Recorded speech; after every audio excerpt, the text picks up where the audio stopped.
Hello, I'm Akriti Agarwal, editor for Labels and Labeling India and Southeast Asia. Today, I'm in conversation with Mr. Manish Desai, director at Mudrika Labels, a label printing company that started business in 1976. Mr. Desai joined the family business in 1988, but it was only in 1996 that the company invested in its first roll-to-roll label printing press. This is when end users were seen switching from sheet form labels to roll form labels in India.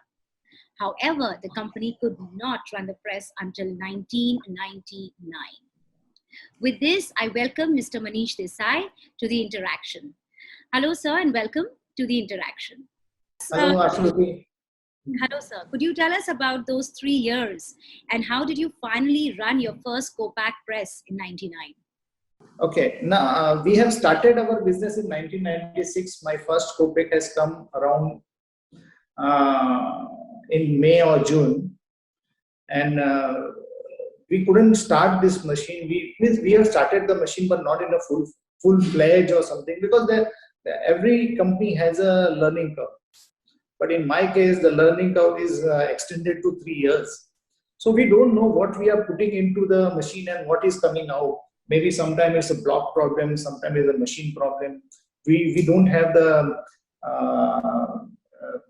printers to run the machine. We don't have some support for the machine. And at that time also inks are not readily available in the market. So there are many things we were trying to achieve the quality what we are expecting when we have taken the trial at the manufacturers and when we have taken the machine. But after 2 years or 2.5 years, we had neck of this machine.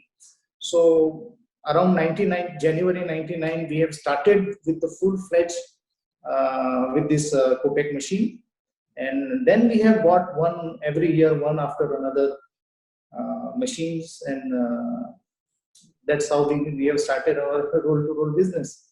That's a brilliant story, sir. Thank you for sharing it with us. Definitely an example of trial and error, perseverance paying off. Today, your company, Mudrika Labels, is one of the known label printers in the country, and you run a total of 12 label printing presses, if I'm not wrong. And you, of course, house an artillery of ancillary equipment. Can you tell us about all the things your company is involved with today? Basically, Mudrika Label is a group of company. It is not only into the label business. We are into, one is Mudrika Labels Private Limited. Second company is Mudrika Sangbong Foils India Private Limited. Then we have a Multivision Packaging, and we have an Interpack Industries Private Limited. We have a group of 4 companies. So in Mudrika, we do all self-adhesive labels, which are our main focus. We also do IML labels in Mudrika Labels Private Limited. We have 3 brothers rather. So every brother is handling one units or something. Yes. So Mudrika is handled by myself. So the labels part is handled by... label part is handled by myself. Correct. So thank you so much for your introduction. Current pandemic has triggered a lot of conversation and discussions around automation, or what now you call Industry 4.0. We saw a lot of things at the last Label Expo Europe that happened. So do you see any implementation in India or at your company yet? We have started for automation, but we cannot say that we will achieve 4.0, Industry 4.0 norms and everything, because it is very difficult for the small companies like us or small companies like label companies like to achieve the 4.0 Industry 4.0 norms. But yes, we have already started our way back in 25 years before this year we have completed 25 years of Mudrika Labels. So way back in before 25 years or before 15 years, what we are doing for automation, we are doing a lot more in these years for automations and everything compared to previous years. And definitely we'll go for automation year by year. But I think to achieve Industry 4.0 norms, it's very difficult for a company like us where you have a manual applications, you have a manual requirement of labors and everything. But we are trying to work towards automation, not Industry 4.0. So what kind of automation are we talking about here? What kind of automation are Indian companies adapting right now? Could you elaborate on that? Yeah. Previously we used to pack all my materials by hand, so there is no shrink machines and all, so all stripping machines and all. So now we are all doing in line wise, and we are doing all shrink and everything by automation. Only the 2 people are handling my packaging division for each line. So we have 6 lines, so each line having 2 people. So this we are doing, but still it will take time to achieve complete factory under automation. Correct. And nowadays the machines are also coming with there is no manual intervention in the machine. So machines are also coming automations with the automation, no inking, no requirement of any manual intervening in the machine. So that is also we are buying all machines with the automation. You did install a Gallus just before the lockdown, right? So in lockdown. In lockdown. So how was the installation experience, sir, during the lockdown? Because I do understand that it was booked at again Label Expo Europe when you visited. Yeah.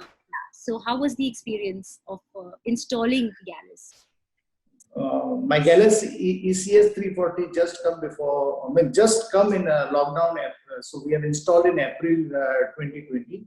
Gallus people are so professional. They have installed within 10 days without any wasting of time, and they have given so protocol and everything. They have done very, very smoothly. So we never feel that there is a lockdown and it is difficult to install we have not find any difficulty to run the machine after the installation. So right. Also coming back to the automation, and you said there are still about 2 people at each machine. Now that current pandemic has triggered a lot of conversations about lockdown again. Temporary lockdown for various states, and Maharashtra, where you're based, is one of the highest states where there is a chance of a temporary lockdown. So what kind of preparation is required to run a factory in such uncertain times, and how does it affect logistics, labor, factory, regular attendance, production? How does that all get affected? And of course, the delivery to customers. So when first lockdown was imposed in March, so currently we have 400 people, but only 100 people is allowed to work the factory, to run the factory. So what we have done in that time, so 100 people was staying at our factory premises. All the food and everything is prepared in our factory premises, and they are staying, and they are also working at our factory. So this is the arrangement what we have done for our first lockdown. Considering the second lockdown, I still feel that Maharashtra government is not very much serious about the second lockdown.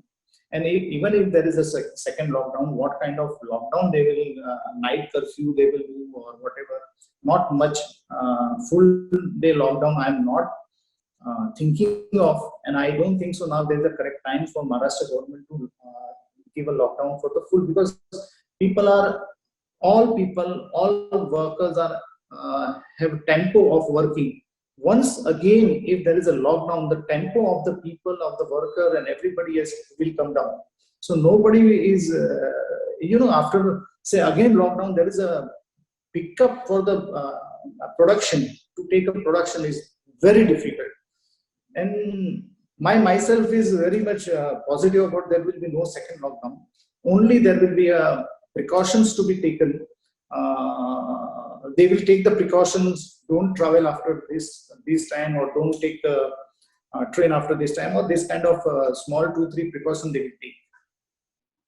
Right. But then with Mudrika, of course, facilities of labor staying back, I'm sure the delivery to a customer and logistics won't be a problem as such. No, no, no. We have started our factory on 5th of April with the 20 people.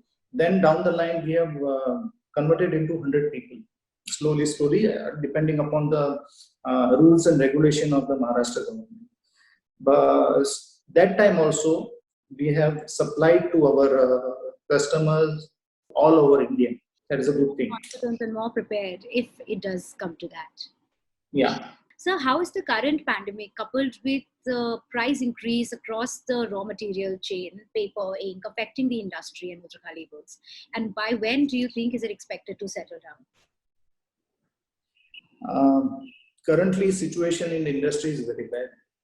But this is so bad, and it's a plus point also, because this time industry is not, the price and everything is not raised by 5% or 6%. It is around 20%, 25%, and so beyond that. So all our customers also so practical that they don't argue. Previously, if the cost is increased by 5%, then they say, oh, we are 5% increment and you can absorb it. Why you want to increment? But this time the increment is itself is 25%. So all our customers are so prepared that we have to increase the price of the material.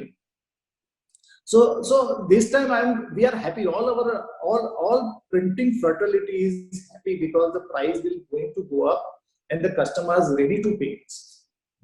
So this is a positive side also.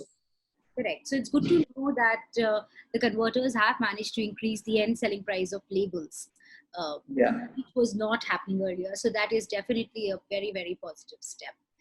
So right. So getting back to Mutraka Labels, you are one of the companies with a lot of focus on sustainability. And there were talks of the company developing an in-house recycling plant as well. So is there progress on that front? And can you discuss with us what's happening there?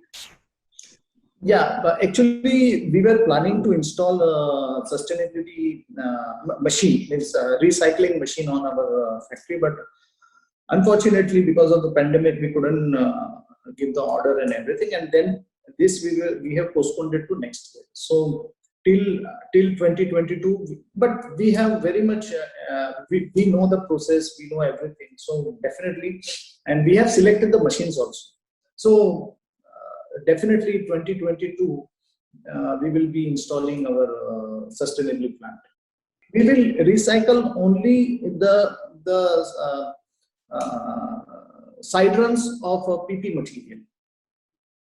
So that is only, and polyester material. In our Mutrika Sangam, we have lots of polyester material, plain, without adhesive and without, so that we can recycle. In IML also we have a plain PP films and matrix for the PP films, that also we can recycle. Still, we don't have any plans to recycle adhesive coated material or something. So that we will be doing in the next phase. But yes, in these two industry, we are definitely going to do this. So it will be completely in our in-house. Right. But from what I do understand is that it does require a certain amount, certain quantity for it to be done efficiently. Would Mutraka Labels be able to generate the kind of quantity that is required for recycling liner waste or matrix waste? Yeah. It will be run around 15 days a month. That is also quite a good enough. We have calculated, and we are buying a smaller machines, not a bigger machines. So the tonnage will be required is less tonnage will be, and we will run for 10 to 12 days is more sufficient. And balance we can ask for the industry to give us the for recycling, and we do them for the job work or something. So that we are also planning. Initially, we will try with our own material. Then we'll ask our industry to come to give us the material for the recycling. That's brilliant. And sir, lastly, we discussed about the return of trade shows. Can you share your views on how trade shows impact businesses and its relevance? Of course, because I believe in trade shows rather than virtual exhibitions and all that, which are I'm not believing in that.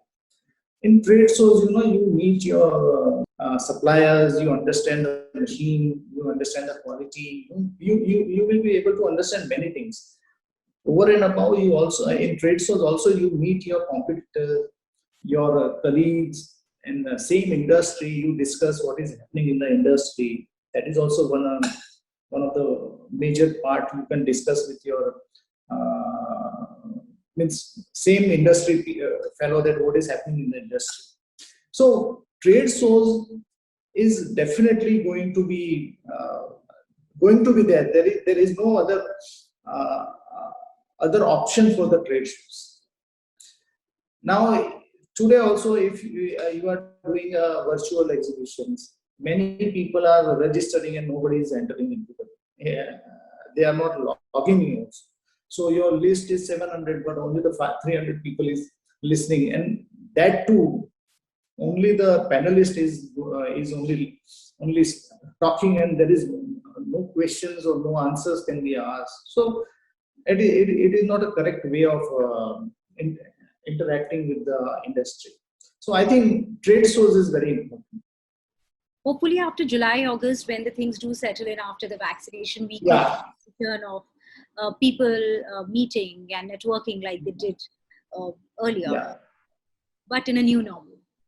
So great. Thank you so much for your insights, sir. Thank you so much for your time. Thank you. Thank you, Akriti.